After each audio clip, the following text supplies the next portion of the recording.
Am I hiring? I get that question a lot. I get that one. Not at this time. You know how I compensate most people? Without money. All my scientists, because they aren't my employees. They get so much free time to do research. They committed that to me, and I give them stock for that. Some of them I pay consulting fees, but I'm not hiring just yet. Soon. Right now I'm staffed up pretty good. I do need another engineer. I just lost one, so that would be helpful. Or somebody knows drafting, that would work. That's a good question. Yeah. Especially now. Are you graduating? No. Still another year. Okay. Maybe another year would be a lot better. It's not looking great right now, but you guys keep your hope up. It's going to happen. What else? In terms of like scientists, do you guys take on like college students to like help with research and things like that? Like researching process.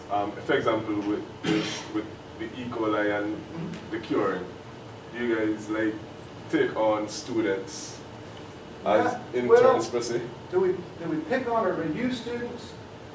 We do. We have. We use them in the lab. Most of the students we use are PhD students, so we're dealing a lot of high-level microbiology. Then there's a couple of other, I've got some EE grads that we're using. They needed some projects, and they said, can you help? And so I had one come in, he's trying to finish up his thesis, and he needed a project, and what he needed was to do some computer programming. I said, I got a project for you. And so we teamed up and we gave him a project. So we use them kind of that way. I like working with students because they need part-time, and there's a lot of things you can get, and you can kind of give them freedom. I like to give mission orders, which is, I need you to accomplish this. And if they go, well, how do you do that? I said, that's what I need you to go do. And I'll give them direction, but I'm not going to, I don't need someone where I have to do all the work for them. I need somebody that's sharp. That's why I like college students. They're really, a great deal of them are sharp, and you can give them mission orders, and they'll run with it. I need you to accomplish this. And I'll help you any way I can. One of the greatest bosses I had was when I was in Houston. And I'd ask him a question, he'd never answer any question I asked him. He'd go, well, what do you think? And he'd start asking me things. Well, what would you think might work? How would you attack it if it was like framed this way? He'd just kind of guide me, and I'd come up with the answer. And I thought, one of the sharpest guys. He was great. At first, it was a little irritating, to be honest with you. I said, I just want the answer, you know. But he had enough patience to wait me out. And that takes a lot of patience. I had patience once, but I got tired of waiting for it. Anything else? In the phase when you're trying to build your business and you decided to go out and ask for I guess, donation of money, Yeah, not nobody. necessarily donations. Yeah, I would love donations. That means I can keep the equity. That'd be great. But as far as Let's talk later if you've got some money. But how did you, I guess, select the people that you would go and approach? With Alamosa, for instance, the first group we targeted for potential investments was a group that we had actually done business with. They were companies that we had made money for in the past. So and we knew they had money. And so they were the most likely groups. They sort of self-regulated a little bit. We talked to them and we said, we're thinking about, what about this company? And there was one company that they had worked with in the past, and they said, if you bring them in, we won't work with them. And so we didn't. We also talked to investors and said, all right, who else would you want to bring in? Who do you know? And you find a lot of times if someone invests in your company, they will usually say, you need to talk to so-and-so. Here's his number. Tell him I told you to call. And you get names that way. You can't. It's real hard to just. I've never tried this where you just go knock on doors or cold call. That, because we always deal with accredited investors, we make sure that we don't hurt someone, so that they lose money and they're not hurt. They've got enough money that they're accredited investors. So that's what we look for. There's all kinds of there's angel groups. You hear that you can talk to. They're hard sometimes to get enough money out. Friends and family are usually the first people. When I first started, I came with the idea, I had a line of credit ready to go for $300,000. I figured that would be enough to give us 6 to 9 months to live. If we didn't have the deal with Sprint by then, it didn't matter. Money's gone, but it wouldn't matter, there's no opportunity left. I talked to one of the other guys, he said, well, let's not borrow the money. Let's just keep working. And as we worked in, we kind of expanded the network and just said, well, I know this guy, let's talk to them. And that's kind of how we did most of that. That's one of the harder things is to find the money. We find that when we present to potential partners or people that maybe are, that might be manufacturers or others, they go, you know, I know some guys that you should talk to. It's the network that usually works the best. But that's hard. You know, I'd like a list that says, you know, who's got money just waiting for me to call. That's the list I want. I haven't found that list yet. But if I ever find it, I'm not going to sell it. I'm going to keep it. Yes. Everybody just ready to go. Am I the only thing keeping you from happy hour? Is that what it is? Or dinner? That's the worst time to present, right before lunch or the heavy hors d'oeuvres. Everybody's like, anybody else has a question? We're going to kill them. Yes, sir. Like, in your field of work as an engineer / businessman, is it because, like, in terms of innovation, right? Do you, is it a case where, like, you see something and you say, okay, there's a need for it, or like you just up and go, here's an idea, I should probably do this and go into this market, or there's no appeal for this, so I'm going to try and create something to appeal to this demographic. I don't know, right? How does it go, like innovation, like how does it work? You know, how do you tackle? That's a good one.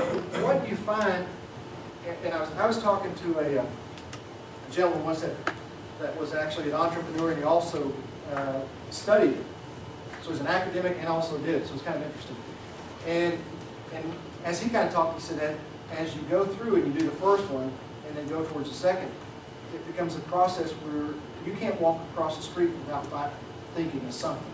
You can't walk across the street. You can't drive across town without thinking of how you could solve a problem or seeing an opportunity.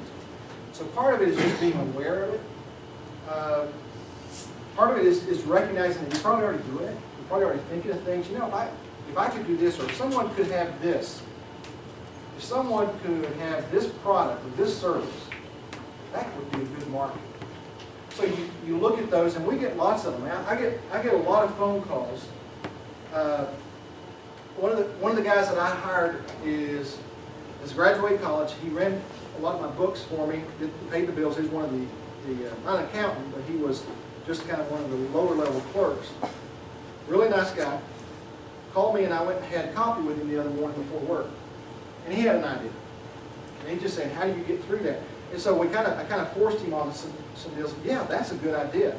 Okay? So now we don't even have to argue about that being a good idea. It's real easy to say, that's a problem. If you can fix it, that should be good. That's okay. The harder part is, all right, it's a great idea or a good idea. Doesn't have to be unique, but this is a problem. And I think if we solve that, people would pay money for that service, for that product. You probably think of them all the time. Walk across campus and go, boy, if somebody could do that at Midwestern State, that'd be great for students. Then you got to figure out, okay, yeah, maybe it is a great idea, but is it a good business? And that is, how big is the addressable market? How big could it be? If everybody that needed one bought one, is that one person or is that 350 million people? And so, what would they pay for it? What's similar? You start to just evaluate what kind of revenue potential is out there. How big could this thing be? You look at that. You start to put the pro forma financials together. And so you figure out, can it be profitable? And if you get to the point where it says it can make $10,000 a year after 5 years, I don't have any interest. You say it can make $10 million, I've got a lot of interest. And you look at the cash flow. Okay, it can be profitable. How much is it going to take? How much money does it take to start, to get the doors open? How much money do we got to raise? Is it 50,000? 50 million. Difference. Okay? And then you can start to say, all right, if we have to raise money, where are we going to get it? Can we get a loan? Probably not. We're going to get equity, where are we going to get it? That's a hard one. So you work those numbers. Then you start running the business plan. You ever hear, there's I think it's the SBA has a deal you kind of walk through, and I was looking at it the other weekend, and it shows you can kind of click through, it's a slideshow, it's got narration, and at the end of it, you can get a certificate. Might not get you a job, but you can get a certificate. And it kind of walks through some of the things. What does a business plan look like? Kind of help you think through that. And one of the things in there, which I think is so funny, you hear this, is like, I guess it goes back to English, is the last thing you write is the executive summary. And I was telling some guy about that, and I said, it was the young guy, I said, do you believe that? He goes, well, I've heard that. I said, don't believe it. If the last thing you write is the executive summary, it should be the first thing you write, in my opinion. You should know so much about your business that you just write the executive summary right there. Because if you don't know enough about it to do that, you're not ready. You're not ready for the business. So I just don't ascribe to that. Now you may choose to not write it because you go, I can, but I'm just going to wait and go into the details. That's fine. But you need to know your business so well that you can write the executive summary in that. You need to know it so well you can tell someone in 2 minutes or less about it. Yes. Question, is the executive summary, is that kind of like almost the same as mission statement or something? No, not as much. It's more of, kind of a business plan will have certain things you want to put in. We'll talk about, what's your company, what do you do, what's your service. We provide, pathogen reduction. Talk about that. Talk about who's involved. So it'll have elements to kind of, if you think about a business plan, what it is, it's answering questions. That's what it's for. It's for, he wants to invest $50,000 in my company. He goes, I got $50,000. I'm interested in what you just said in 2 minutes. Let me see your business plan. Because he's going to go, who's involved? We'll talk about that. Who's the competition? How much money does it take? So all these elements that go in. Then the executive summary will be kind of a 2-page summary of that. So you may have 3, 4, 5 pages describing the competition, but in the executive summary, it'll talk about that in a paragraph. So it's one where you go, I'm not sure if I want to read this whole thing. Let me read the executive summary. You go, hey, it's the movie trailer. It's kind of the teaser. It tells you, if you read it and go, wow, I want to know more about this, then you can read the details. Does that help? That's kind of how I think about it. We're out of time, but I'll put in a plug and say, take my conversion class and we'll talk all about it. I recommend it.